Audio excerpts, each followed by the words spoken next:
CRZ సంబంధించి వివరంగా చెప్పడం జరిగింది.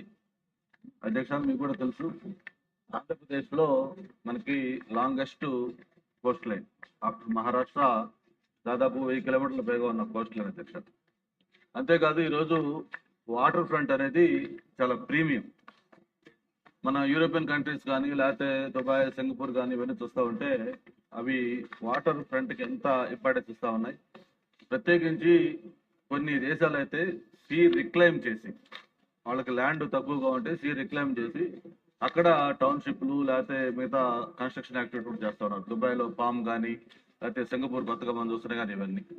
అంతేకాదు మనకి విశాఖపట్నం దగ్గర ఏదైతే ఇప్పుడు మా వంశీ మాట్లాడిన విషయం కూడా భీమిలి ప్రాంతానికి సంబంధించి ఈ సిఆర్జెడ్ నిబంధనల వల్ల మనకి ఈ నిర్మాణాలకు సంబంధించి ఏ విధంగా ఇబ్బంది వస్తుందనేది కూడా ఒకసారి అందరూ ఆలోచించాల్సిన అవసరం ఉంది.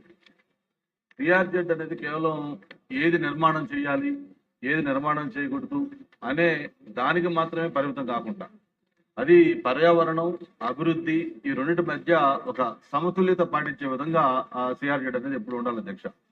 మీకు చిన్న ఎగ్జాంపుల్, మాకు సాగర్ నగర్ బీచ్లో ఇది ఒక ఎకలాజికల్ పార్క్ డెవలప్ చేయాలని చెప్పి జీఎంఎస్ తో మాట్లాడి ఒక 15 కోట్లతోటి మొత్తం దాన్ని శాంక్షన్ చేసి అంతా వర్క్ స్టార్ట్ చేయడానికి రెడీగా వెళ్తే ఆ రోజు ఫారెస్ట్ డిపార్ట్మెంట్ వాళ్ళు వచ్చి ఇక్కడ దీన్ని స్టార్ట్ చేయడానికి కుదరదని చెప్పి ఆ వర్క్ ఆఫ్ చేయడం జరిగింది.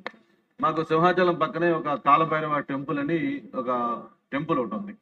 ఈరోజు అక్కడ సెంటిమెంట్ ఏంటంటే సింహాచలం ఎవరైనా వెళ్ళాలంటే ముందు కాలభైరవ స్వామిని చూసుకొని సింహాచలం వెళ్ళాలనేది ఒక నమ్మకం ప్రజల్లో బాగా పెరిగింది. దాదాపు వీకెండ్ సాటర్డే సండేస్ అయితే 20 నుంచి 25,000 మంది వస్తారు. అమావాస్య అటువంటి రోజులు అయితే 40,000 మంది కూడా వస్తున్నారు.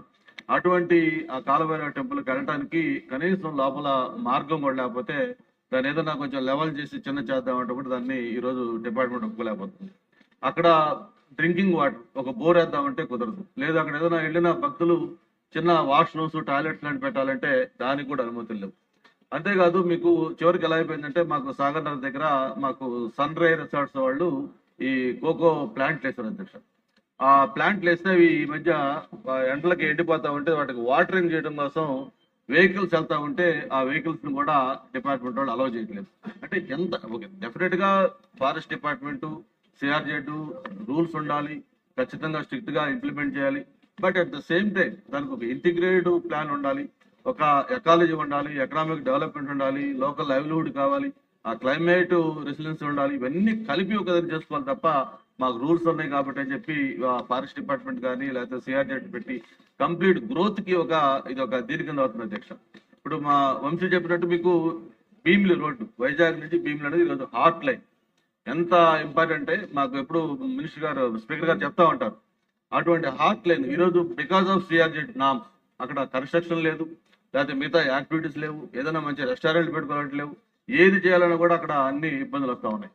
కాబట్టి రేపు ఎట్లాగో మీరు పబ్లిక్ ఒపీనియన్ పెట్టారు కాబట్టి దాంట్లో కొంచెం లిబరల్ గా నేనేమంటానంటే మీరు ఫారెస్ట్ డిపార్ట్మెంట్ కి లేకపోతే మిగతా అధికారులకి ఏదైనా చేసేటప్పుడు హ్యూమన్ ఫేస్ చేయమని చెప్పండి.